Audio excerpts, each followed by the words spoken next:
नमस्कार मित्रों, प्रभा मंथन में मैं अमर बहादुर सिंह आज आप सबके समक्ष मैं ब्रजभूषण सिंह की कुंडली का विश्लेषण करूंगा। देखते हैं कि ये जो चुनावी सरगर्मी है और इनके टिकट के ऊपर जो तलवार लटकी हुई है, क्या ये टिकट मिलेगा या नहीं मिलेगा। तो हम एक बार ससरी निगाह से उनके पूरे जीवन चक्र को हम इससे समझेंगे और उसी के निर्णय पर आगे हम बताएंगे कि इन्हें इनका टिकट मिलेगा या नहीं मिलेगा। तो आइए चलते हैं इस कुंडली के ऊपर। देखिए, ये जो हमें जो विदित हुआ है कि 8 जनवरी 1957 समय जो है, इसका समय 3:43 सुबह का है। उसी के आधार पर ये कुंडली बना रहे हैं। ये जो है आपको जो दिख रहे हैं ना, ये जन्मांक है, लग्न कुंडली है, और ये जो है वो नवमांश है, जन्म के समय के जो ग्रह है उसका, और ये जो है वो नवमांश का है। हम जब कुंडली का जो जिक्र करते हैं तो उसमें हम ये देखेंगे कि कौन से ग्रह क्या क्या प्रभाव डाल रहे हैं इनके ऊपर, और जो दशा मादशाएं हैं जो समय समय पर वो क्या परिवर्तन लाते हैं, उसी के आधार पर इसका हम विश्लेषण करेंगे। देखिए, वृश्चिक लग्न की कुंडली है इनकी, और इनके जन्म लग्न के लग्न में जो है वो शनि और राहु, ये दो ग्रह बैठे हुए हैं।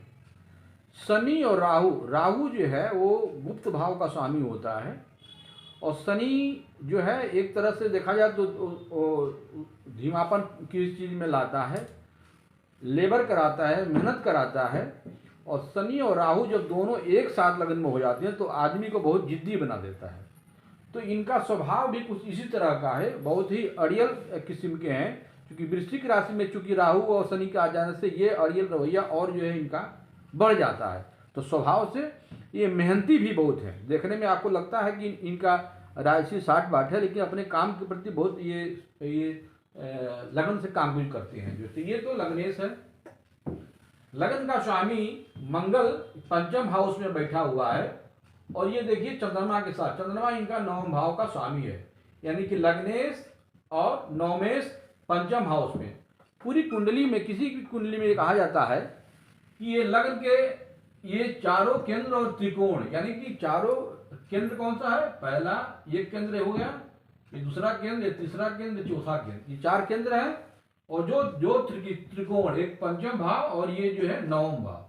ये पंचम ऐसे होता है, पहला भाव, ये दूसरा, तीसरा, चौथा, पांचवा, छठवां, सातवां, आठवां, नौवां, 10, 11, 12। तो कुंडली में 12 भाव होते हैं, पंचम और नवम, ये भाव और ये भाई, ये पंचम है, ये नवम है। पंचम भाव में लग्नेश का बैठना अपने आप में बहुत ही शुभ है, और इस नवमेश और लग्नेश दोनों एक साथ बैठ गए हैं पंचम भाव में।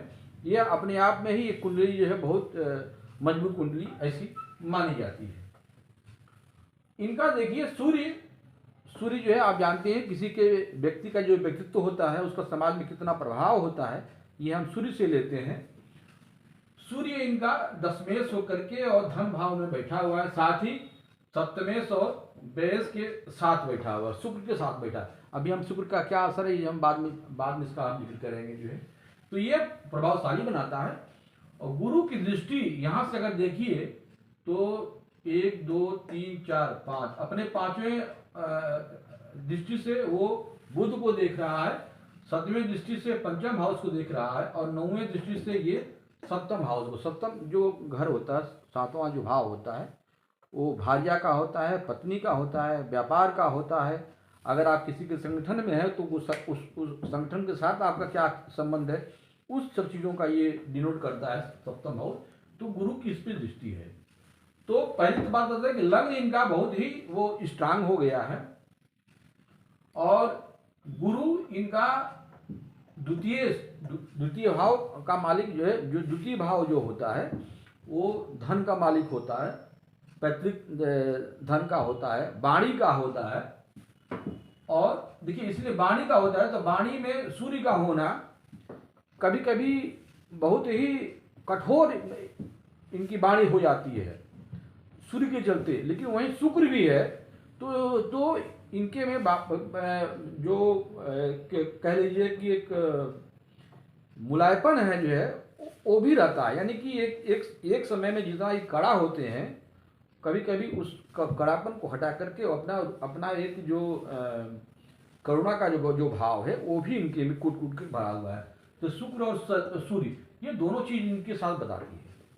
पराक्रम हाउस में बुद्ध बैठा हुआ है, यानी कि अपनी बुद्धि विवेक से अपना जो प्रतिफल है, जो जितना मेहनत होता है उसमें सब बुद्धि का ये उपयोग करते हैं। और गुरु की इस पर दृष्टि पड़ रही है, तो कहने का मतलब ये अपने अनुरूप कार्यों को समेट लेते हैं। अब हम आते हैं, देखते हैं कि इनके जो जो कुंडली है, इसमें ये क्या क्या कैसे ग्रहों का क्या योगदान रहा है। देखिए, जन्म के समय इनका शनि की महादशा में जन्म हुआ। बुध इनका 1968 से लेकर के 85 तक चला है। बुध जो है वो अष्टमेश और लाभेश होकर के ये आपका पराक्रम हाउस में बैठा हुआ है। ये बुध का ये पूरा समय 1968 से 1985 का ये बहुत ही संघर्ष इनको कराया है। और इसमें अपने आप को जब कह लीजिए कि वो तपाना कह लीजिए, उसमें अपने आप को ये आधार बनाए हुए हैं अपने मेहनत से। जो आज जो दिख रहा होता क्या है कि जिस समय आदमी मेहनत करता है उसमें आदमी को दिखता नहीं है। जब आदमी जब समाज में जब प्रतिष्ठा पाता तब लोग उसको जानते हैं। तो जो नींव रखा जाता है, ये जो बुध का जो समय था उसमें ये इनके मेहनत ने इनको एक अपनी पहचान बनाई। और हम अगर बुध के जो महादशा है आपका 1968 से 1985 में, अगर इसमें हम कोई बहुत महत्वपूर्ण चीज को देखें तो देखिए, बुध में गुरु ये 10 जून 1980 से लेकर के 18 सितंबर 80 से लेकर के 82 सितंबर के बीच में गुरु, क्योंकि गुरु यहां से बैठ करके 7वें 8वें 9वें की दृष्टि अपने सप्तम हाउस में पड़ा। सप्तम हाउस किसका है? विवाह का है ये, ठीक है।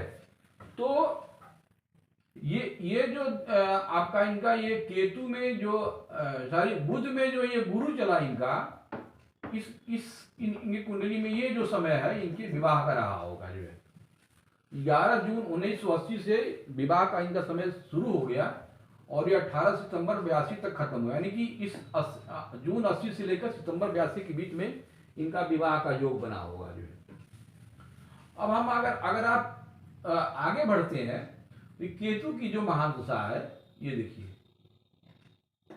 केतु 1985 से लेकर के और 1992 तक का जो समय है, इसमें देखिए ये अपने आप को बड़ा अस्थिर महसूस किए होंगे। होता क्या है ना कि आदमी के जीवन में जब आप बहुत पास में हो जाए तो मालूम नहीं चलता है। ये जो समय है इनका 85 से लेकर के 82 तक का, ये बड़ा असमंजस वाला रहा होगा। और इसमें इनके जो पत्नी है, ये चूंकि इनका ग्रह चल रहा था ये वाला समय में भी, तो ज्यादा देखा जाए तो इनके भाग्य में ये जो पत्नी का जो भाग्य है ये इसमें रोल अपना वो अदा कर रहा है। जो है तो 85 से लेकर के 92 के बीच में ये एक समय रहा। और इसमें अगर केतु में देखा जाए तो केतु के महादशा में शनि, देखिए शनि ये लग्न में बैठा हुआ है और एक दूसरे से 7वें भाव को देख रहा है केतु। तो केतु में शनि अप्रैल 90 से मई 91 के बीच में ये इनका एक अच्छा समय गुजरा होगा। 92 से देखिए, 92 से लेकर के अब 1992 से शुक्र की महादशा शुरू हो गई। शुक्र 20 साल चलता है और 2012 तक चला है ये जो है। अब इसमें हम देखते हैं महादशा में क्या क्या इनका परिवर्तन हुआ होगा। ये देखिए 27 मई 92 से शुक्र की महादशा शुरू हो गई, ठीक है। शुक्र देखिए इनका सप्तम हाउस और ये 12वां हाउस। 12वां हाउस हम बोलते हैं कि ये मोक्ष का होता है, दूर की यात्रा का होता है और जेल यात्रा का भी ये संदेश देता है। तो ये जो शुक्र की जब महादशा जैसे ही चली और ये शुक्र जो है ये द्वितीय हाउस में बैठा हुआ है, सूर्य के साथ बैठा हुआ है, तो कहने का मतलब कि इस बीच इनको जो इनके साथ जो प्रताड़ना हुई, जो राजनीतिक द्वेष के कारण, उसमें इनको येन की यात्रा भी करनी पड़ी शुक्र की शुरुआत में ही जो है। अब शुक्र में जब ये शुक्र में जब सूर्य चला 27 सितंबर 95 से लेकर 27/9/96, ठीक है। अब इसमें इनको एक एक राजनीतिक जो स्वरूप कह लीजिए या जो एक प्रतिष्ठा कह लीजिए, उसमें इनको मिला 27 सितंबर 95 से 27 सितंबर 96, ये जो एक साल का जो समय है 95 और 96, इसमें ये राज सत्ता का इनका संयोग बना। चूंकि वो शुक्र जो है वो सप्तम भाव का मालिक था, इसलिए इनके पत्नी के जरिए इनको ये एक राजसुख मिला। यूँ कह लीजिए कि उस समय पत्नी का सहयोग से, या जैसे कि उस समय हमें मेरे ख्याल से इसी समय इनकी पत्नी भी कभी एक बार MP रही है, वो यही समय रहा होगा जो है। तो शुक्र में सूर्य, अब शुक्र में जब इनका मंगल चला, देखिए मंगल इनका चला है 27 मई 98 से 27 जुलाई 99, तो मई 98 से जुलाई 99 के बीच में शुक्र मंगल इनका देखिए लग्नेश बहुत ही स्ट्रांग है, और शुक्र से जो है वो 4-10 का संबंध बना रहा है, गुरु की दृष्टि बढ़ रही है। तो शुक्र में मंगल भी जो है इनको फिर एक बार जो है मांगलिक कार्य, और कह लीजिए इसमें संतान सुख वगैरह का भी ये समय जो है वो मिला होगा। इनका शुक्र देखा जाए तो इस तरह से ये 2012 तक चला है। 27 मई 2012 के बाद सूर्य चला है इनका, और सूर्य इनका 6 साल चला है, मई 12 से लेकर के मई 18 तक का। देखिए सूर्य जो है एक राजा ग्रह है, और किसी की भी कुंडली में सूर्य अगर बढ़िया जगह बैठा हो, बढ़िया घर का स्वामी होकर के बैठा हो, तो आपको पूरी हर चीज़ की व्यवस्था देता है, और आप जाने जाते हैं। इसके पहले भी सूर्य इनका कुंडली में वहीं पे था, लेकिन वो उस रूप में नहीं गए। लेकिन जब सूर्य की महानता चली इनकी, तो इनका जितना भी एक आप औरा कह लीजिए, इनकी छत्र छाया कह लीजिए, ये पूरे समाज में फैला है। और वो यही समय था 12 से लेकर के और 18 के बीच में। अब आज गल से इनका बहुत बढ़िया ही काल रहा है। 18 के बाद चंद्रमा की महानता चली। चंद्रमा जो है इनका नवमेश जो है भाग्य का मालिक है, और लग्न के साथ बैठा हुआ है। ये करीब यहाँ से ये 18 से 28 तक चलेगा, ये भी अच्छा भाव है।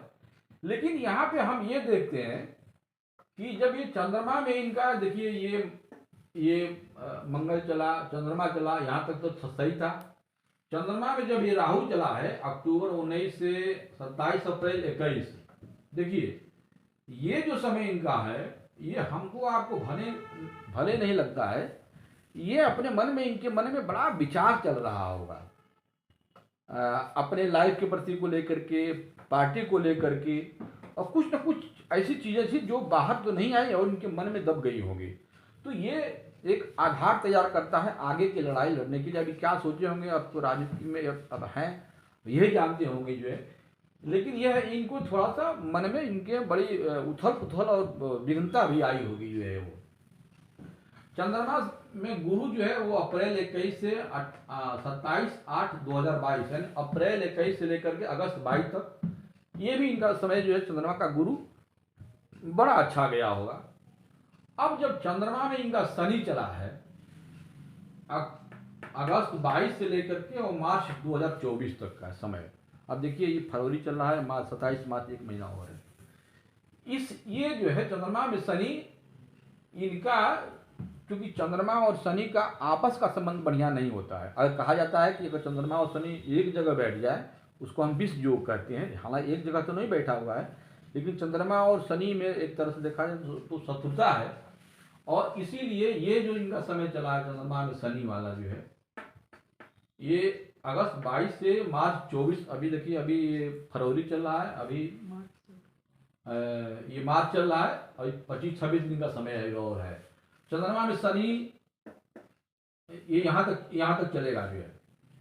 अब इस समय अगर देखा जाए तो ये मार्च का लास्ट है, और चंद्रमा में शनि में ये राहु अक्टूबर 23 से जनवरी 24 तक चला। ये सबसे इनका खराब समय रहा है। अक्टूबर 23 से लेकर के और जनवरी 24 तक इसमें ये बहुत ही मानसिक प्रताड़ना में रहे होंगे।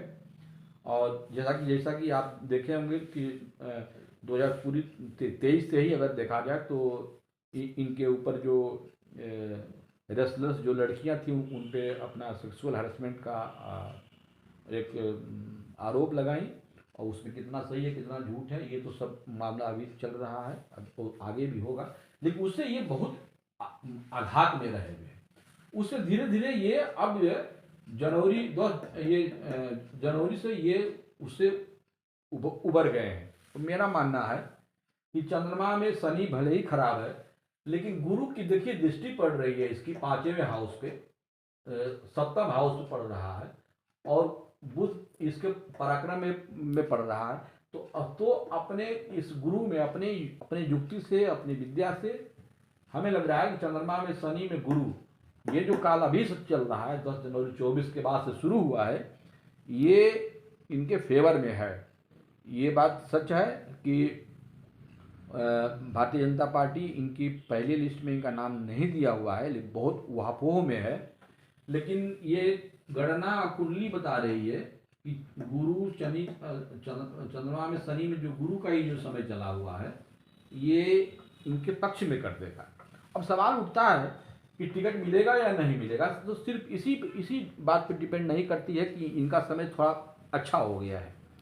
इनके जो विपरीत जो आदमी जो टिकट पा रहा होगा, कोई भी होगा, अगर उसकी कुंडली इनसे बहुत मजबूत अगर होगी तो स्वाभाविक है कि टिकट उसको मिल जाएगा।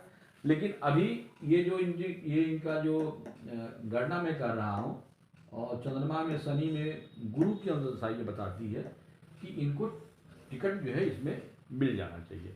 अब देखिए कि आगे क्या होता है और टिकट मिलता है या नहीं मिलता है।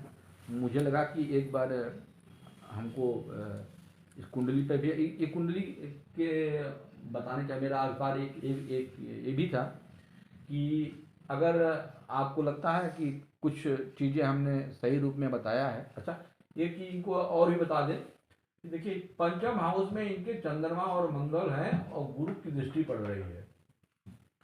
तो इससे ये एक बात का भ्रम है कि 2 ग्रह इसमें है और इसका स्वामी एक गुरु यहाँ पे है, तो तीन इनके संतान की संख्या कम से कम 3 होगी, जिसमें कि गुरु और मंगल, क्योंकि देखिए ये दोनों ग्रह जो है वो पुरुष को डिनोट करते हैं। तो 2 संतान और एक चंद्रमा जो है वो एक तरह से देखा जाए तो स्त्री को दर्शा रहा है। तो कम से कम 2 लड़के और 1 लड़की का संयोग है, क्योंकि गुरु की दृष्टि है तो गुरु कहा जाता है कि कई संतान पैदा करता है जो है। तो ये लेकिन ये कम से कम इतनी की संख्या इसमें है जो है। अब चंद्रमा की जब महादशा दिखे इनका 2028 में खत्म होगा जो है, ये 18/10/28 तक चलेगा। चंद्रमा के बाद इनका मंगल चलेगा। और आप मेरा इस कुंडली से बता रहा हूँ कि ब्रजभूषण जी का जो है मंगल वाला जो समय आएगा 28 के बाद, वो इससे बहुत बेहतर होगा। निश्चित रूप से हमें लगता है कि उनको कुछ न कुछ और भी अच्छा चीज़ करना होगा, तभी तो आगे का समय बढ़िया आएगा। तो ये कुंडली का मेरा विश्लेषण अगर आपको अच्छा लगता है तो हमारे चैनल को सब्सक्राइब कीजिए, बेल आइकन दबाइए, ताकि अगला जो कुंडली है उसका मैं फिर से किसी और का भी आकलन करूं। नमस्कार।